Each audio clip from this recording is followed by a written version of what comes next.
Hello friends, स्वागत है आपका आपके अपने YouTube channel Saraswati English classes में। मैं समीर सिंह एक बार फिर से लेकर आया हूँ आज आपके लिए क्लास 9th बिहाइव का ये पोएम नंबर 5th है, जिसका नाम है legend of the Northland.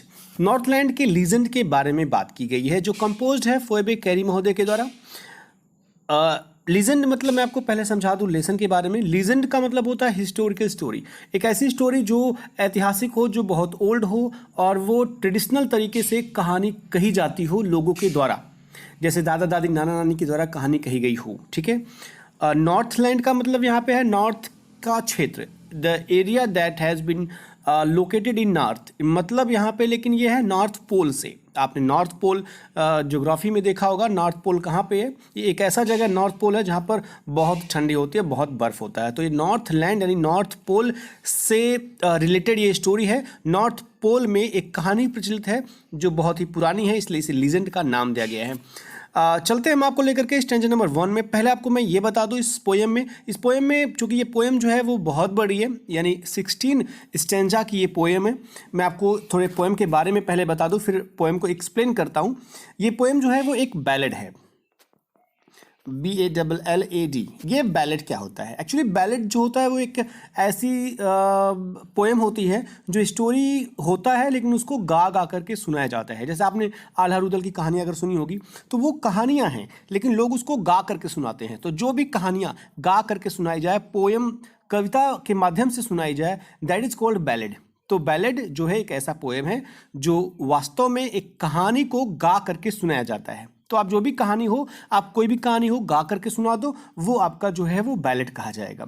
Ballad जो होता है वो शॉर्ट स्टैंजा में होता है। इसकी जो स्टैंजा होते हैं वो छोटे होते हैं। अगर आप ध्यान से देखें तो ये जो स्टैंजा है इसमें सिर्फ 4 लाइन है, 4 लाइन की स्टैंजा। और चूंकि इसमें 16 स्टैंजा हैं इसलिए 16 चौके 64, टोटल 64 लाइंस की ये पूरी की पूरी पोएम है। मैं आपको राइमिंग स्कीम बता दूं, आपको बहुत बार बताया गया राइमिंग स्कीम आपको जानना बहुत आवश्यक है। राइमिंग स्कीम क्या है इसकी? अगर आप देखें नॉर्थलैंड, पहली लाइन का लास्ट वर्ड, दूसरी लाइन का लास्ट वर्ड, तीसरी लाइन का लास्ट वर्ड, चौथी लाइन का लास्ट वर्ड। ये नॉर्थलैंड जो है, मान लीजिए ये ए है, ठीक है। तो नॉर्थलैंड से ये दूसरा वाला जो है फ्यू नहीं मैच कर रहा है, इसलिए ये बी हो गया। विंटर भी नहीं मैच कर रहा है, इसलिए ये सी हो गया। लेकिन अब फ्यू और ये थ्रू, देखो फ्यू थ्रू ये दोनों मैच कर रहा है, इसलिए ये जो है ये बी है, इसलिए अब फिर से बी हो जाएगा। यानी राइमिंग स्कीम पूरे के पूरे पोएम की है ABCB। अगर आपसे कोई पूछे कि what is the rhyming scheme of the poem, तो आपको बेझिझक कहनी है ABCB is the rhyming scheme. ठीक है। आप ऐसे हर स्टैंजा का है ये ABCB, यानी कि ये दो जो होंगे, दूसरी और चौथी लाइन जो होंगे वो सेम होंगे। आप हर स्टैंजा में चेक कर लीजिएगा, ये सेम होगा, इसलिए ABCB के नाम से इसकी राइमिंग स्कीम बनाई गई है। तो चलते हैं पोएम को कंफर्म करने में। एक और बात बता दूं आपको कि पोएम में मैं पूरा का पूरा फिगर ऑफ स्पीच कंफर्म करने की कोशिश करूंगा, लेकिन ये है कि चूंकि पोएम लंबी है, लेंदी हो जाएगा ये वीडियो, इसलिए मैं आपको सिर्फ हिंट ये देता हूँ। कुछ फिगर ऑफ स्पीच में बता दे रहा हूँ, कुछ को बताऊंगा तो आप उसको समझ जाइएगा उसी के अकॉर्डिंग। और बाकी अगर आपको फिगर ऑफ स्पीच समझना है, जैसे मैंने आपको लिखा कि ये अवे अवे 2 बार रिपीट हुआ है, इसलिए ये रिपीटिशन नामक अलंकार है, REPETITION, रिपीटिशन नामक फिगर ऑफ स्पीच है। आपको अगर जानना है कि रिपीटिशन नामक फिगर ऑफ स्पीच क्या है, मान लो यहाँ आपको समझ में आ जाए रिपीट कर रहा है वर्ड इसलिए रिपीटिशन है, तो इतना आसान भी नहीं है, क्योंकि रिपीटिशन जो है होता है वो 9 प्रकार के होते हैं। ये कौन सा रिपीटिशन होगा, अगर आपको ये समझना है, डीप में जाना है, या और भी फिगर ऑफ स्पीच जो अब मैं आपको बताऊंगा नहीं समझ में आएगा, तो मैंने वीडियोस बनाए हुए हैं 5 वीडियोस, आप उसमें जाकर के चेक जरूर कीजिएगा। तो हम चलते हैं पोएम को कंफर्म करने फिगर ऑफ स्पीच के साथ, वर्ड मीनिंग के साथ। Away away in the Northland, दूर, बहुत दूर नॉर्थलैंड में, क्योंकि नॉर्थ पोल जो है वो बहुत दूर है। तो ये पोएम जो है वो कहता है कि दूर, दूर नहीं बल्कि बहुत दूर, इम्फेसाइज कर रहा है बहुत दूर नॉर्थलैंड में, where the hours of the day are few, जहां पर हावर्स मतलब होता है घंटे, ऑफ द डे माने दिन के, यानी कि जो दिन होता है उसके घंटे आर फ्यू बहुत कम होते हैं, क्योंकि वहाँ रातें बड़ी होती है, दिन छोटा होता है। नॉर्थलैंड यानी नॉर्थ पोल में ऐसा होता है कि दिन छोटे होते हैं और रात जो होती है वो बड़ी होती है। तो कहने का मतलब कब क्या है कि दूर, बहुत दूर नॉर्थलैंड में, जहाँ समय जो होते हैं, घंटे जो होते हैं दिन के वो कम होते हैं, and the nights are so long in winter, और रातें जो होती हैं वो बहुत लंबी होती हैं। नाइट्स जो रातें होती है ना, सो लॉन्ग मतलब बहुत लंबी होती है विंटर में, ठंडियों में बहुत लंबी रातें होती हैं। That they can not sleep them through, that का मतलब जो, दे मतलब होता है कि वे मतलब the people who live in North Pole, ऐसे लोग जो नॉर्थ पोल में रहते हैं, कैन नॉट स्लीप, वो सो नहीं सकते। देम का मतलब है रात में, थ्रू मतलब होता है रात में से होकर के, यानी कि वो रात में सही से सो नहीं सकते, क्योंकि रात में जब सोते हैं तो इतना चाहे जितना भी सो ले वो, जब उठते हैं तो उनको रात ही दिखती है, दिन होता ही नहीं है या दिन बहुत कम होता है। तो यहाँ कहने का मतलब है कि उस समय की बात है जब नॉर्थ लैंड के बारे में बता रहे कवि, जहाँ दिन छोटे होते हैं, रात बड़ी होती है और वहाँ पर लोग आसानी से आराम से नहीं सो पाते हैं। फिगर ऑफ स्पीच आपको मैंने बताया कि ये आपका जो है वो आपका है रेपिटेशन। और भी फिगर ऑफ स्पीच अगर आपको इसमें देखना है तो आप ध्यान से देखेंगे इसको। यहाँ लिखा हुआ है डैट दे, यहाँ टी और टी जो है वो रिपीट कर रहा है। यहाँ टी, यहाँ भी देम में टी और यहाँ भी टी है। जब एक लाइन में ये अक्षर पहले पहले रिपीट करते हैं तो उसे एलिट्रेशन कहते हैं। ALLITERATION, हिंदी में इसे कहते हैं अनुप्रास अलंकार। चांदी के चाचा, वो टाइप का चंदू के चाचा वाला जो एक एक अक्षर पहला अक्षर हर शब्द का रिपीट करता है, वो होता है अनुप्रास अलंकार। तो यहाँ पे ये अनुप्रास अलंकार है। चलते हैं हम नेक्स्ट में कंफर्म करते हैं सेकंड स्टेंजा को। सेकंड स्टेंजा को मैंने देखिए मैं इमेज के माध्यम से समझाना चाहता हूँ आपको, ताकि आपके माइंड में फिक्स हो ये पूरी की पूरी पोएम और आप आसानी से इसे समझ सके और रेयरली आप भूल सको, यानी आप भूल ना सको, ऐसा पोएम को समझाने की कोशिश की गई है। Where they harness the swift reindeer, they मतलब पीपल, लोग, जहां वे लोग, कहाँ, नॉर्थ पोल में, जहां वे लोग जो हैं हार्नेस बांध देते हैं। हार्नेस का मतलब होता है बांधना, स्विफ्ट मतलब होता है तेज, रिएंडर मतलब होता है एक जीव जो नॉर्थ पोल में पाया जाता है। यहाँ मैंने रखा है देखिए लंबे लंबे सींग वाला ये जीव जो है वो इसे रिएंडर कहा गया है। तो रिएंडर जो है एक जीव है जो नॉर्थ पोल में पाया जाता है। उसको बांध दिया जाता है किससे? टू द स्लेज, स्लेज से बांध दिया जाता है। स्लेज यही है जो स्लिप करता है बर्फ में। आप देखें ध्यान से, ये जो गाड़ी है इसे स्लेज कहा गया है। When it snows, वो कब, वो भी जब बर्फबारी होती है। जाहिर सी बात है कि जब बर्फबारी होती है, बर्फ यहाँ पड़ा हुआ है, तो ये लोग स्लेज को ये बांध देते हैं। देखिए लकड़ी से बांध दिए हैं ये लोग रिएंडर से, और फिर आराम से बैठ करके ये मस्ती करते हैं। एंड द चिल्ड्रन, और जो बच्चे होते हैं, लुक लगते हैं जैसे कि बियर्स कब्स, यानी कि भालू के बच्चे, जैसे भालू के बच्चे लगते हैं। क्यों भालू के बच्चे लगते हैं? क्योंकि ये देखिए इतना ठंडी इतनी पड़ती है कि इतना कपड़ा पहन लेते हैं ये लोग, टोपी टोपा सब लगा लेते हैं कि लगते हैं छोटे से भालू। और वो भी क्या क्या पहनते हैं, लिखा है दे आर फनी, इनके जो फनी टाइप के फरी क्लॉथेज होते हैं उसके कारण। फरी मतलब होता है एक प्रकार से रोएदार, क्लॉथेज मतलब होता है कपड़े। रोएदार कपड़े इतना पहन लेते हैं ये कि छोटा सा भालू का बच्चा लगते हैं ये। फिगर ऑफ स्पीच कंफर्म करिएगा इसमें आप एक बार ध्यान से देखिएगा तो यहाँ पे देखिएगा लाइक लगा है, इसलिए ये सिमिली है। कौन सा अलंकार है? फिगर ऑफ स्पीच है ये, सिमिली, ठीक है, उपमा अलंकार। स्लेज में ऐसा है, स्नोज में ऐसा है। एक ही लाइन में ये दो शब्दों के पहले अक्षर जो है वो रिपीट कर रहे हैं, इसलिए एलिट्रेशन है, ठीक है। लेटर रिपीट हो रहा है न कि शब्द, तो ये एलिट्रेशन है। यहां पे देखिएगा इंजैममेंट, यहां के बाद ये जो दूसरी लाइन है ये है इंजैममेंट, लिख दे रहा हूं मैं इंजैममेंट। क्या इंजैममेंट होता है? इंजैममेंट की खासियत दो चीज़ें होती हैं। अगर आपको जानना होगा इसके लिए तो आप वीडियो में जाइएगा फिगर ऑफ स्पीच का, क्योंकि यहाँ बताना बहुत टाइम कंज्यूम करेगा।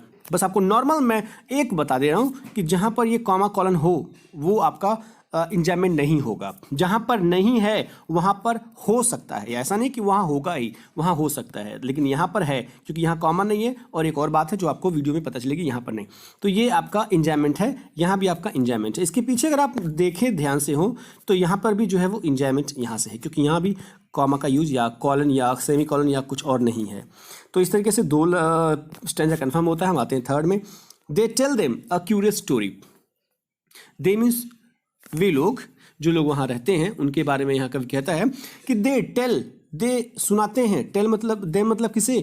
बच्चों को, यानी कि दे जो बड़े बड़े लोग हैं, जो एल्डर्स हैं, जो पेरेंट्स हैं। देम मतलब जो बच्चे उनके हैं, उनके चिल्ड्रन हैं, उनको सुनाते हैं क्यूरियस स्टोरी, रोमांचकारी, आश्चर्यचकित कर देने वाली, उत्सुकता वाली कहानियाँ अपने अपने बच्चों को वो लोग सुनाते हैं। आई डोंट बिलीव, कवि कहता है, आई मीन्स कवि कहता है कि मुझे विश्वास नहीं है, इट्स ट्रू, कि ये सत्य भी होंगे। जो स्टोरी सुनाते हैं, जो फैंसी स्टोरी सुनाते हैं, कल्पनाओं वाली कहानियाँ सुनाते हैं, परियों वाली, मुझे नहीं लगता, मैं विश्वास नहीं करता। एक फिगर ऑफ स्पीच आपको मैं अभी बताऊंगा, फिलहाल पढ़ा दूं इसको। And yet you may learn a lesson, फिर भी आप एक सबक सीख सकते हो, एक लेसन सीख सकते हो। लेसन मतलब सबक सीख सकते हो। इफ़ अगर, आई मैं, टेल आपको बताता हूँ वो कहानी, सुनाता हूँ कहानी। अगर मैं आपको वो कहानी सुनाऊँ, हालांकि मैं विश्वास नहीं करता उस कहानी में, लेकिन अगर मैं आपको कहानी सुनाता हूँ ना, तो आप उस कहानी से क्या पाओगे, एक सबक पाओगे, एक लेसन सीख लोगे। ठीक है, फिगर ऑफ स्पीच कंफर्म करते हैं, टी टी टी देखिएगा। ऐसे आप देखिए, मैं आपको अभी तो बता दे रहा हूँ, लेकिन इसके बाद आप चेक करिएगा। ये टी टी हो रहा है मैच, इसलिए ये है एलिट्रेशन। ठीक है, उसके बाद अगर आप देखें तो यहाँ पे लिखा है ये इट इज़ ट्रू। ये वास्तव में इट इज़ है, लेकिन इसमें जो है वो लेटर खा गए हैं महोदय हमारे पोएट। क्यों खाया जाता है ये लेटर, इसके लिए भी आप वीडियो को देखिएगा जो फिगर ऑफ स्पीच का बनाया है मैंने। बस आपको यहाँ ये बता दूँ, ये इलिजन नामक फिगर ऑफ स्पीच है। इलिजन ELISION, इलिजन नामक फिगर ऑफ स्पीच है, जो इसमें लेटर को खाने के कारण बनाया गया है। नेक्स्ट अगर हम देखें तो थर्ड लाइन में ये है येट यू, वाई जो है ये फिर से जो है एलिट्रेशन है। एल यहाँ पे भी है, ये फिर से एलिट्रेशन है। नेक्स्ट में देखेंगे हम तो यहाँ टेल, टी में, द में टी, और टेल में और टू में टी टी टी जो है वो लेटर रिपीट कर रहा है, इसलिए ये भी एलिट्रेशन है। यहाँ भी देखिए इंजैममेंट, ये इंजैम्बमेंट नामक फिगर ऑफ स्पीच है। लिखते रहिएगा फिगर ऑफ स्पीच, इससे ज़्यादा फिगर ऑफ स्पीच शायद आपको कोई बताए। स्टैंजा नंबर 4 बात करते हैं। वंस एक बार, अब कहानी में कहानी, एक बार when the good Saint Peter, एक बार ये हैं सेंट पीटर, संत पीटर इनका नाम है, ये जीसस क्रिस्ट के फॉलोवर हैं। एक बार जब संत, जो अच्छे माने जाने वाले संत पीटर हैं, लिव्ड एक बार रहते थे, कहाँ, इन द वर्ल्ड बिलो, इसी दुनिया में रहते थे। बिलो मतलब नीचे, नीचे वाली दुनिया में, पृथ्वी पर, यानी कि आकाश में, स्वर्ग में रहते थे, इसी दुनिया में रहते थे। उस समय की बात है। ये वॉकड अबाउट इट, और ये एक बार इस दुनिया में घूम रहे थे। इट मतलब वर्ल्ड, इसी दुनिया में घूम रहे थे ये।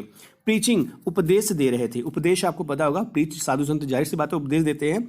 जस्ट एड ही डिड, वैसे ही उपदेश दे रहे थे जैसे कि वो देते थे, यानी कि नॉर्मली जैसे संत लोग देते हैं वैसे ये देते थे। यू नो, और आपको पता ही होगा, कवि कहता है आपको तो पता ही होगा, ये आपको कहानी सुना रहा है। यानी कि अब कवि जो है रीडर्स को, पाठकों को, हमें आपको कहानी सुना रहा है। कह रहा है कि एक समय की बात है, एक संत महोदय पीटर रहते थे इसी दुनिया में, वो घुमा करते थे यहाँ वहाँ, उपदेश देते थे, वैसे उपदेश जैसे कि लोग देते हैं। और ये अब बात आपको पता ही होगा। हम चलते हैं फिगर ऑफ स्पीच के बारे में कंफर्म करने, कौन कौन सी फिगर ऑफ स्पीच इसमें लिखी हुई है। तो अगर ध्यान से देखें हम यहाँ पे, इंजॉयमेंट आपको यहाँ मिल जाएगा, पहले ही लाइन में इंजॉयमेंट लिखा हुआ है। बाकी हम अगर देखें इसमें एलिट्रेशन ढूंढे तो आपको यहाँ मिलेगा एलिट्रेशन। कहाँ मिलेगा एलिट्रेशन, आप एक बार खुद ही चेक कर लीजिएगा इसमें है कि नहीं है, क्योंकि ढूंढना पड़ता है। इसमें मिल भी सकता है, नहीं भी, मुझे लग रहा है शायद नहीं है। चलिए छोड़ते हैं, हम चलते हैं नेक्स्ट में। हाँ, एक फिगर ऑफ स्पीच है इसमें, एज के होने से ये आपका है सिमली, SIMILE, सिमली नामक फिगर ऑफ स्पीच यहाँ लिखा हुआ है। चलते हैं फिफ्थ स्टेंजा में। फिफ्थ स्टेंजा में बात करते हैं। He came to the door of a cottage, ये महोदय जो साधु संत थे पीटर महोदय, वह घूमते घूमते आए एक ऐसे दरवाजे पर जो कॉटेज का था, यानी कुटिया के दरवाजे पर, कुटिया का बना हुआ यानी कि छान छप्पर का बना हुआ एक घर, उसके दरवाजे पर पहुँचे। इन ट्रेवलिंग राउंड द अर्थ, ये दुनिया का कोना कोना दुनिया में घूम रहे थे, यात्रा कर रहे थे। तो दुनिया में यात्रा करते करते ये नॉर्थ पोल की जगह जो एक कुटिया बनी थी वहाँ पहुँच गए। Where a little woman was making cakes, जहाँ पर एक छोटी औरत, छोटी का मतलब ये नहीं कि वो 2 फीट की थी, बल्कि यहाँ पे कहने का मतलब है कि वो औरत जो थी, नॉर्थ पोल में लोग जो होते हैं वो बहुत लंबे नहीं होते, बहुत बड़े बड़े नहीं होते हैं, तो नॉर्मल साइज की वो औरत थी। वॉज मेकिंग केक्स, वो केक्स बना रही थी। केक्स कहाँ बना रही थी वो, लिखा है एंड बेकिंग देम, और उसको बेक कर रही थी, उसको सेक रही थी। देम मतलब केक्स को सेक रही थी, किस पर, हर्थ पर, हर्थ पर सेक रही थी। ये हर्थ है, ये हर्थ है। हर्थ का मतलब चूल्हा होता है, हर्थ का मतलब अंगीठी होता है। ये इसमें रखा हुआ जो है वो केक्स है। तो केक्स को, ये लकड़ी नहीं है, वो केक्स है, तो उसको सेक रही थी। ठीक है, तो हम चलते हैं फिगर ऑफ स्पीच फिर से कंफर्म करने। देखिए वुमन वाज, यहाँ WW है जो आपको बता रहा है साफ साफ कि ये है आपका एलिट्रेशन, है ना। इसमें सिमली का भी यूज हुआ है, अगर आप देखें ध्यान से तो सिमली इसमें नहीं, सिमली इसमें नहीं है, राइट। कॉटेज CC, ये भी आपका जो है वो एलिट्रेशन है। और भी देख लीजिएगा अगर आपको इसमें फिगर ऑफ स्पीच मिलते हैं। इसमें इंजैममेंट नामक फिगर ऑफ स्पीच नहीं है। ठीक है, तो चलते हैं फिर से नेक्स्ट वाले स्टेंजा को देखने। स्टेंजा 6 जो है, एंड बीइंग फेंट विद फास्टिंग, चूंकि ये महोदय जो थे फेंट फेंट मतलब मूर्छा, लेकिन यहाँ पे फेंट का मतलब होता थोड़ा चक्कर सी आ रही थी इनको। क्यों? क्योंकि ये फास्ट थे, दिन भर नहीं खाए थे। ये नहीं कि मतलब भूखे थे, व्रत व्रत वाला नहीं, फास्ट। फास्ट का मतलब दिन भर नहीं खाए थे।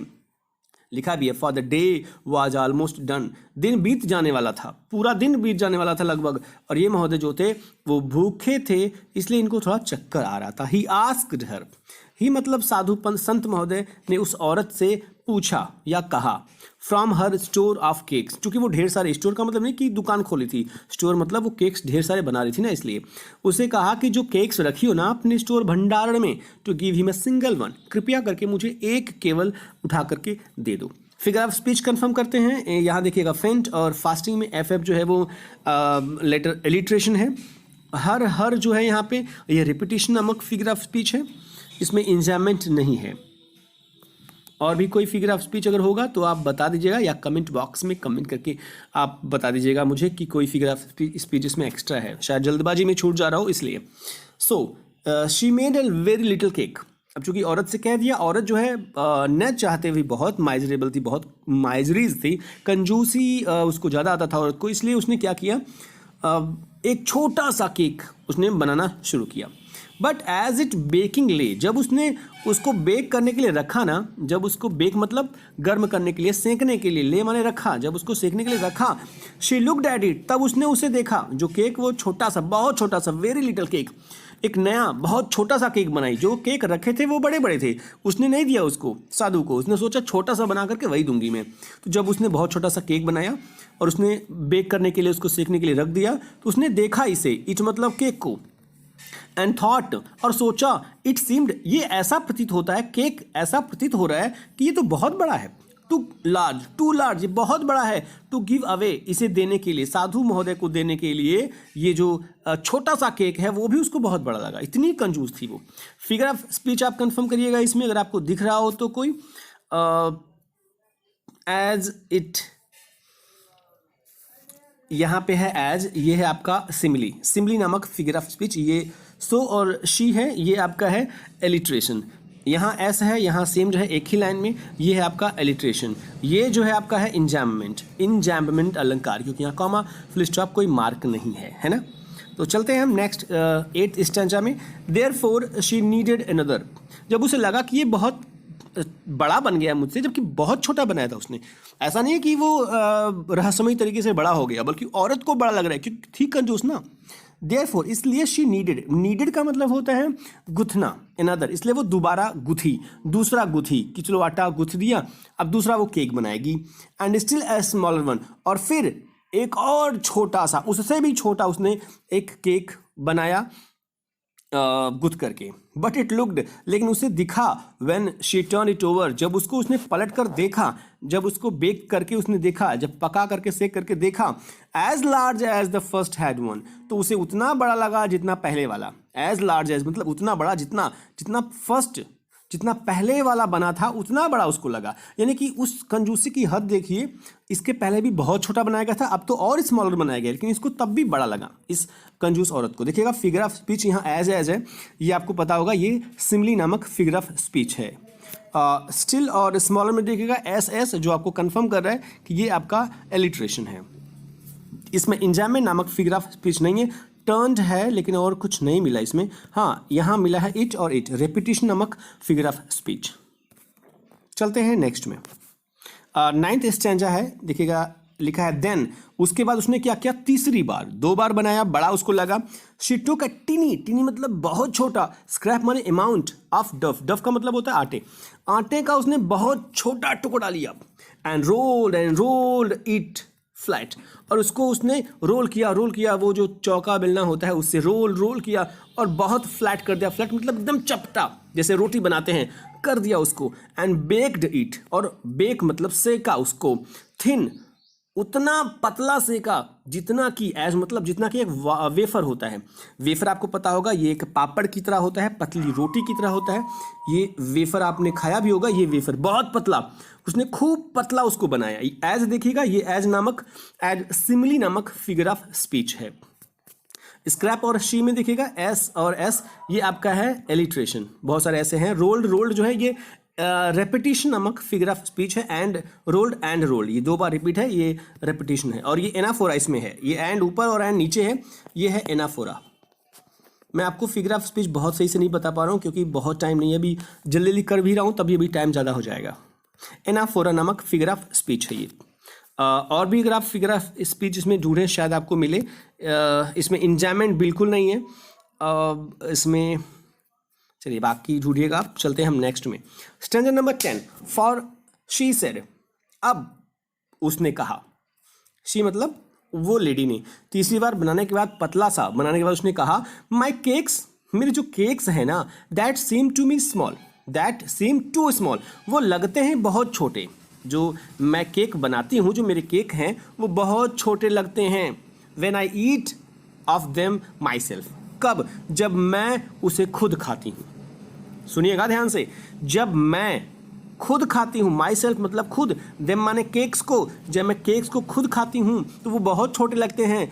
आर येट टू लार्ज, लेकिन ये बहुत बड़े लगते हैं। टू गिव अवे, जब इसको देती हूँ किसी को, तो जब देती हूँ तो ये बहुत बड़ा लगता है। मुझे लगता है कि मैं अपनी पूरी की पूरी केक्स दे रही हूँ, पूरी स्टोर दे रही हूँ, पूरा घर खानदान का जो भी धन संपत्ति वो दे रही हूँ मैं, लेकिन जब मैं खुद खाती हूँ तो मुझे बहुत छोटा लगता है। So she put them on the chef, इसलिए उसने देम उन केक्स को, शेफ वो ताखाना, वो जो शेफ था जहाँ पर वो रखती है अपने केक्स को, वहाँ रख दिया।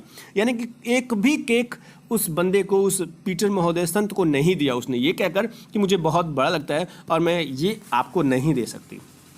कंजूसी की हद, फिगर ऑफ स्पीच चेक करते हैं। सी और सी, यहाँ देखिएगा शी और सेड में एस, एस और स्मॉल में एस और सी में एस, ये आपको पता होगा, ये है फिगर ऑफ स्पीच आपका एलिट्रेशन। यहाँ देखिएगा ये आपका इंजॉयमेंट है, ये एक लाइन है ये वाला, ये इंजॉयमेंट नामक फिगर ऑफ स्पीच है। और भी फिगर ऑफ स्पीच अगर आपको देखना हो तो यहाँ देखिएगा ये है देम, सॉरी ये देम में टी और द में टी, ये है आपका एलिट्रेशन। सो शी शेफ में आपको मिलेगा एलिट्रेशन, है ना। और भी होंगे, आप चेक कर लीजिएगा अगर होंगे तो। नेक्स्ट हम चलते हैं स्ट्रेंजर नंबर 11 में। देन, अब संत महोदय ने क्या कहा। Then good Saint Peter grew angry, वो जो अच्छे भले मानुष संत पीटर थे ना, वो ग्रीव हो गए, एंग्री नाराज हो गए अब महोदय।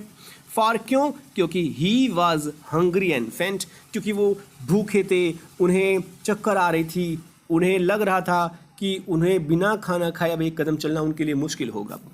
And surely such a woman was enough to provoke a saint, और श्योरली निश्चित रूप से आप कह सकते हो कि ऐसी औरत जो होती है ना, ऐसी ही औरत जो होती हैं वो एनफ ऐसा कर जाती हैं कि साधु संत को प्रवोक करना पड़ता है, एंग्री करना पड़ता है, उकसाना। प्रवोक का मतलब होता है उकसाना, आप किसी को उकसा देते हो, तो साधु संत महोदय को उसने उकसा दिया, उसका ये काम पर्याप्त था उस संत महोदय को उकसाने के लिए, ऐसा उसने काम किया। आप देखिएगा इसमें फिगर ऑफ स्पीच अगर चेक करना होगा तो ग्रीव और गुड में आपको मिलेगा एलिट्रेशन, हंगरी और ही में आपको मिलेगा एलिट्रेशन, श्योरली सच में आपको मिलेगा एलिट्रेशन।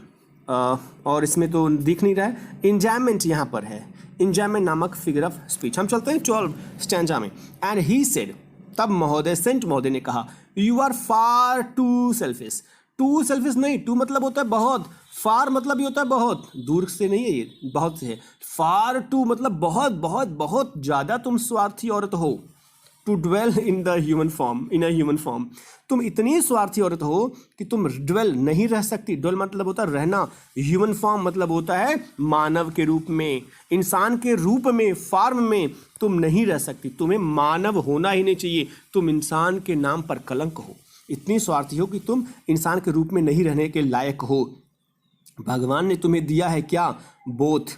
टू हैव मतलब होता है पाना, किससे? भगवान से। तुम दोनों चीजें पाई हो क्या? फूड पाई हो, शेल्टर पाई हो, रहने के लिए, खाने के लिए, दोनों पर्याप्त मात्रा में पाई हो। And fire to keep you warm, और इस ठंडी में, इस भयंकर हड्डी को कपकपा देने वाली ठंडी में तुम आग पाई हो, खुद को वार्म करने के लिए, खुद को गर्म करने के लिए तुम आग पाई हो। इतना कुछ पाई हो बावजूद तुम इतनी स्वार्थी हो, तुम्हें इंसान के रूप में रखना ही नहीं चाहिए। तो इस तरीके से ये खत्म होता है आपका स्टैंजा। फार सॉरी ये नहीं है इसमें, ये आप अगर चेक करिएगा, ये है आपका इंजॉयमेंट नामक फिगर ऑफ स्पीच। और अगर आपको यहाँ और भी दिखे जैसे कि एलिट्रेशन, तो आप कंफर्म करिएगा, मुझे दिखा नहीं इसलिए मैं आगे बढ़ता हूँ नेक्स्ट स्टैंजा में। स्टेंजा 13 लिखा है यहाँ पे, now you shall build as the birds do. जब नाराज हो गए संत महोदय तो इन्होंने उस औरत से कहा कि जब तुम्हें कम ही चाहिए होता है, किसी को देना ही नहीं तुम्हें, तो अब यू शैल हैव, लगता है जैसे कि साधु संत महोदय जो हैं वो अब श्राप देने वाले हैं इस औरत को। इन्होंने कहा यू शैल बिल्ड, अब तुम बनाओगी एज द बर्ड्स डू, घर बनाओगी वैसे ही जैसे कि पक्षियाँ बनाती हैं। ठीक है, यहाँ घर नहीं लिखा है लेकिन यहाँ पे घर जो है वो छिपा हुआ है। एज नामक फिगर ऑफ स्पीच, आपको पता होगा कि एज लगा है इसलिए सिमिली नामक फिगर ऑफ स्पीच है, SIMILE। और यहीं पर अगर आप देखें ध्यान से तो यहाँ पे बिल्ड में भी और बर्ड्स में भी है, ये एलिट्रेशन नामक फिगर ऑफ स्पीच है। तो कवि महोदय ने कह दिया, उस संत महोदय ने कह दिया कि अब तुम वैसे ही घर बनाओगी जैसे पक्षियाँ बनाती हैं, दिन रात बनाती हैं, मर जाती हैं, तब जाके छोटा सा बनता है। आलीशान घर बनाया तुम्हें और तुम इतनी कंजूस हो। And shall get your scanty food, और शैल गेट, और तुम पाओगी, क्या पाओगी? स्कैंटी, स्कैंटी मतलब होता है बहुत कम मात्रा में, अल्प मात्रा में फूड, भोजन। जाहिर सी बात है पक्षियों को बहुत कम भोजन मिलता है, बहुत मेहनत करते हैं वो लोग या करती हैं तब जाके कुछ मिलता है। तो तुम भी पक्षी की तरह घर बनाओगे दिन रात मेहनत करके और पक्षी की तरह थोड़ा सा भोजन पाओगी। बाई बोरिंग, वो भी कब पाओगी भोजन, कैसे बनाओगी घर? Boring and boring and boring. ये बोरिंग का मतलब बोरिंग उदास वाला नहीं है, ये बोरिंग का मतलब होता है जैसे आप कहते हो कि यार हमारे यहाँ बोरिंग गला है। बोरिंग का मतलब यहाँ पे छेदने से है, छेदने से या चोंच मारने से आप कह सकते हो पक्षी के लिए। वो भी छेदोगी, चोंच मारोगी, बोर बार बार छेदोगी, बार बार चोंच मारोगी, ऑल डे, वो भी पूरा दिन, वो भी हार्ड और ड्राई वुड में। ये देखिए ध्यान से, ये वुड है, ये लकड़ी है, ये पेड़ की एक डाली है, ये डाली ड्राई है, सूखी हुई है और हार्ड बड़ी सख्त है। तो इसमें जब बहुत चोंचे मारोगी, बहुत छेदोगी, तब जा करके तुम्हें थोड़ा सा भोजन और तुम्हें तुम्हारा घर मिलेगा। ठीक है, और आपको पता होगा कि ये काम कठफड़वा करती है, जिसे वुड पेकर कहते हैं। फिगर ऑफ स्पीच कंफर्म करते हैं। एज आपको बताया गया कि आपका सिमिली है, बिल्ड बी जो आपका है वो आपको बताया गया कि ये आपका एलिट्रेशन है। आप अगर और भी देखें इसमें आपको शायद मिल जाए, डे में डी और ड्राई में डी, ये आपका है एलिट्रेशन। बोरिंग एंड बोरिंग है, ये बोरिंग आपका है, ये बार बार रिपीट हुआ, 3 बार आया है, ये रिपीटेशन नामक फिगर ऑफ स्पीच है। चलते हैं नेक्स्ट स्टैंडर्ड नंबर 14 में। Then up she went through the chimney, जैसे उन्होंने संत महोदय ने कहा कि तुम पक्षी बन जाओ, तुरंत she went through the chimney, वो चिमनी से होकर के गुजर गई। देखिए चिमनी से होकर के निकली थी लड़की औरत बन के, लेकिन वो बन गई पक्षी। क्यों? क्योंकि संत महोदय ने श्राप दिया था और वो चेंज हो गई औरत से पक्षी में। तो जैसे उन्होंने कहा वो चिमनी से होकर के बाहर निकली, नेवर स्पीकिंग अ वर्ड, एक शब्द भी नहीं बोल पाई। उसके बाद जो बोल रही थी शब्द, एक शब्द जो बोल रही थी संत महोदय से, नहीं है ऐसा है वैसा है तामझाम, अब एक शब्द भी बोलने के लायक नहीं रह गई वो। And out of the top flu a would picker, और जब वो टॉप पर पहुंची चिमनी के, आउट ऑफ द टॉप, जब टॉप के बाहर गई, फ्लू उड़ी अ वुड पेकर, तो वो वुड पेकर के रूप में उड़ी, वो कठफोड़वा के रूप में उड़ी, अब वो कठफोड़वा बन गई थी। फॉर, क्योंकि she was changed to a bird, क्योंकि अब वो औरत से बर्ड बन गई थी, वो पक्षी बन गई थी। फिगर ऑफ स्पीच अगर आप इसमें देखें तो आप इसमें पाएंगे कुछ फिगर ऑफ स्पीच, जैसे यहाँ इंजॉयमेंट नहीं है, कंफर्म है ये फिगर ऑफ स्पीच। और भी इसमें कहीं पे आपको अगर दिखे तो देख लीजिए, शायद मुझे दिख नहीं रहा है, चलिए होगा तो देख लीजिएगा। फिगर ऑफ स्पीच कोई ज़्यादा इंपॉर्टेंट नहीं था उसमें, हो सकता था इलिट्रेशन हो कहीं पर छिपा हुआ। स्टेंजा 15 की बात करते हैं। She had a scarlet cap on her head, जब वो ऊपर निकली चिमनी से ना तो शी हैड, उसके पास था एक स्कारलेट मीन्स होता है गहरा लाल, सुर्ख लाल, एकदम रेडिश ब्लड की तरह कैप। ये देखिएगा रेडिश कैप इसके सर पर है, स्कारलेट कैप था ऑन हर हेड। जब वो निकली पक्षी बन करके, वो औरत जब थी तो उसके सर पर एक कैप था रेड कलर का, मतलब औरत के सर पर रेड कलर का वो कैप था पहले से ही। And that was left the same, और दैट वाज, और वही, लेफ्ट बचा, सेम वही बचा, यानी कि जो औरत के सर पर था वही वुड पेकर के सर पर अभी भी है, बट वो अब किसी और तरीके से है, वो कैप के रूप में था और ये इसकी चोंच के ऊपर जो है वो सर की तरह, बाल की तरह है। तो ये सिर्फ बचा उसका red, but all the rest of her clothes, और जो बाकी सारे उसके कपड़े थे वो औरत के वर बर्न्ड, वो जल गए, और जल करके क्या हो गए, वो काले हो गए। इसलिए इसका जो बाकी पार्ट है वो काला हो गया, क्योंकि सारे कपड़े जल करके राख हो गए, काले हो गए, लेकिन वो कैप नहीं जला, वो कैप उसके ऊपर था। और जब वो वुड पेकर बनी तो वो रेड कलर का उसके ऊपर जो है वो बालों जैसा जो था वो स्कारलेट कैप बन गया।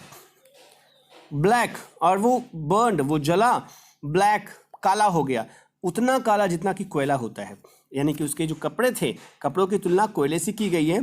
तो ये आपका जो है वो सिमिली नामक फिगर ऑफ स्पीच है, एज के लगने से, तो उतने काले जितने कि कोयले होते हैं। द फ्लेम, आग में, फ्लेम मतलब लपटों में वो जल गए, कोयले की तरह काले हो गए, तो बाकी काले हो गए इसलिए इसके पार्ट काले, और वो रेड स्कारलेट जो था, स्कारलेट कैप के कारण इसका ये जो है वो स्कारलेट हो गया, लाल हो गया।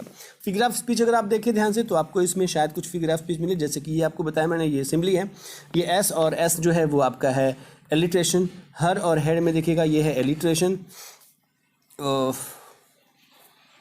और इसमें शायद कहीं होगा, चेक कर लीजिएगा। तो इस तरीके से स्टैंजा नंबर 15 होता है खत्म। हम आते हैं लास्ट स्टैंजा में 16 में। And every country school boy, और हर गांव का लड़का, एवरी कंट्री मतलब गांव से है ये, स्कूल बॉय मतलब स्कूल जाने वाला लड़का, हर स्कूल जाने वाला जो गांव का लड़का है ना, हैड सीन। गांव वाले नहीं देख सकते, क्योंकि शहर वाले नहीं देख सकते, क्योंकि शहर में नॉर्मली पेड़ पौधे बहुत कम होते हैं और कटफोड़वा भी बहुत कम पाए जाते हैं, इसलिए ये गांव का जिक्र कर रहा है, कंट्री मतलब गांव। तो हर गांव का लड़का जो स्कूल जाता है, हैड सीन हर, वो देखा हुआ है, हर माने कटफोड़वे को, इन द वुड, आप भी देखे होंगे वुड, लकड़ी में, जंगल में घूमते हुए कटफोड़वे को, वेयर शी लिव्स, जहां वो रहती है, इन द ट्रीज, अब वो पेड़ों में रहती है कटफोड़वा, टिल दिस वेरी डे, उसी दिन से, जिस दिन पीटर महोदय ने श्राप दिया, उसी दिन से, बिल्कुल उसी दिन से वो कटफोड़वा बन करके जंगल में रहने लगी। Boring and boring for food, और अब वो छेदती है, वो चोंच मारती है फूड के लिए। तो इस तरीके से देखिएगा फिगर ऑफ स्पीच आपका जो है वो बोरिंग और बोरिंग फिर से रिपीट कर रहा है, ये रिपीटेशन नामक फिगर ऑफ स्पीच है। और भी आपको शायद फिगर ऑफ स्पीच मिले इसमें, देखिएगा ये इंजॉयमेंट नामक फिगर ऑफ स्पीच इसमें मिल गया आपको। द ट्री में आप देखिएगा ध्यान से, तो ये आपको मिलेगा एलिट्रेशन। तो इस तरीके से बहुत सारे फिगर ऑफ स्पीच और भी हो सकते हैं इसमें, जो आप खुद चेक लीजिएगा। पोएम खत्म होता है, क्वेश्चन आंसर पर आते हैं, आप स्क्रीनशॉट ले लीजिएगा ताकि आपको बाद में लिखने में आसानी हो, स्क्रीनशॉट ले करके। तो ये टोटल क्वेश्चन आंसर जो आपके बुक में है वो हमने रख दिए हैं, और ये है वो इंपॉर्टेंट क्वेश्चन जो एग्जाम्स में पूछे जाते हैं, theme of the poem, theme of the lesson. तो ये आप जरूर लिख लीजिएगा। इस तरीके से पोएम खत्म होता है, सारे मैटर्स कंफर्म होते हैं। अगर आपको कोई भी क्वेश्चन आपके माइंड में होगा, जहन में होगा, तो कमेंट बॉक्स में कमेंट करिएगा। लाइक जरूर कीजिएगा, बहुत मेहनत लगती है बनाने में वीडियोज़ को। अगर आप पहली बार आए होंगे इस यूट्यूब चैनल पर तो सब्सक्राइब कीजिएगा, बेल आइकन जो है घंटी दबा दीजिएगा यार, क्योंकि बहुत ज़रूरी है वो, क्योंकि नोटिफिकेशन आपको उसी से मिलता है जब नए पोएम अपलोड होते हैं। तो चलिए पढ़ते रहिएगा, खेलते रहिए, कूदते रहिए, मस्त रहिए, व्यस्त रहिए। चलते हैं नेक्स्ट वीडियो के साथ, आपको मिलेंगे फिर से। Thank you for watching the